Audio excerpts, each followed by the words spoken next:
नमस्कार मित्रांनो, श्री स्वामी समर्थ. लॉकडाऊनच्या काळामध्ये मला एकाच अशा गोष्टीने खूप मदत केली आणि मदत म्हणजे माझ्या आयुष्यामध्ये पूर्ण 360 डिग्री चेंजेस झाले. आणि ती गोष्ट अशी की श्रीपाद श्रीवल्लभ चरित्रामृत पारायण. ह्या ग्रंथाचं खूप सारे पारायण माझे लॉकडाऊनच्या काळामध्ये झाले. म्हणजे महाराजांनीच करून घेतले माझ्याकडून आणि त्याचे खूप सारे चांगले अनुभव माझ्या रिलेशनशिपमध्ये म्हणजे माझ्या नात्यांमध्ये, माझ्या नोकरीमध्ये, अ, माझ्या जे पण मित्रपरिवारामध्ये मला म्हणजे जिथे-जिथे मला अडथळे होते, त्या सगळ्या गोष्टींमध्ये मला खूप ह्याचे चांगले अनुभव आले. लॉकडाऊन नोकरीमध्ये तर बोलायला गेलं तर मला म्हणजे 6 महिन्याच्या गॅपमध्ये मला 2 जॉब पण लागले. अ, ही महाराजांचीच कृपा आणि मी ह्याचं सगळं श्रेय म्हणजे श्रीपादांना देईल. श्रीपाद श्रीवल्लभ चरित्रामृत या ग्रंथामुळे मला अ, खूप म्हणजे खूप फरक जाणवला माझ्या आयुष्यामध्ये. तर कसं करायचं याचं वाचन, कसं करायचं ह्याचं पठण. अ, तर श्रीपाद शिवलभ चरित्रामृत म्हणजे काय तर ह्याच्यामध्ये दत्ताचा मानवी रूपातील पहिला अवतार जो पिठापुरमला झाला, श्रीपाद शिवल्लभांच्या रूपामध्ये ह्याचं वर्णन केलेलं आहे आणि त्यांची महिमा सगळी महिमा 53 अध्यायांमध्ये वर्णन केलेली आहे. तर मित्रांनो, भगिनींनो, तुम्ही सगळ्यांनी जर खरंच तुम्हाला आयुष्यात तुमच्या काहीतरी बदल घडवायचा असेल आणि अध्यात्माची तुम्हाला ओढ असेल आणि तुम्हाला असं वाटतं की मेहनत करून पण तुम्हाला यश भेटत नाहीये, खूप सारे अडथळे येतायत. दिवसाचे रोज 12 तास, 15 तास जॉबमध्ये जातायत किंवा व्यवसायामध्ये जातात, पण तरी जे पाहिजे तसं यश मिळत नाहीये. तर माझं सगळ्यांना हेच म्हणणं असेल की एकदा तरी तुम्ही ह्याचं वाचन करा. 53 अध्याय. रोज 1 अध्याय वाचला तरी चालेल.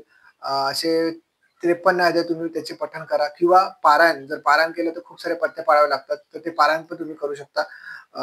7 दिवसाचं पारायण, 3 दिवसाचं पारायण आणि त्यामध्ये त्या सगळ्या गोष्टी लिहिलेल्या आहेत, की ते पारायण कसं करायचं,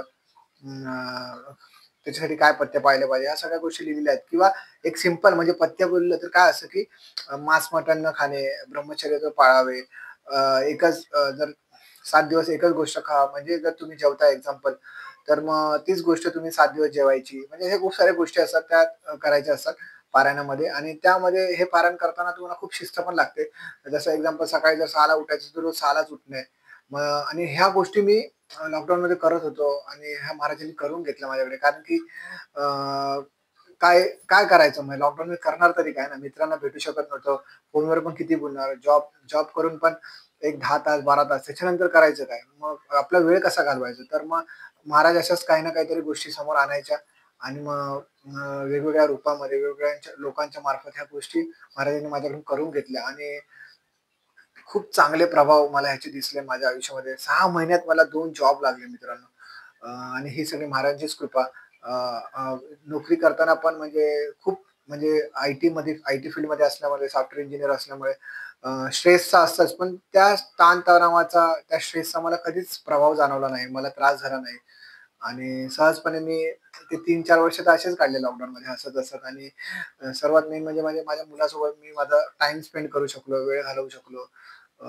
जे मला आधी लॉकडाऊनच्या आधी जमत नव्हतं.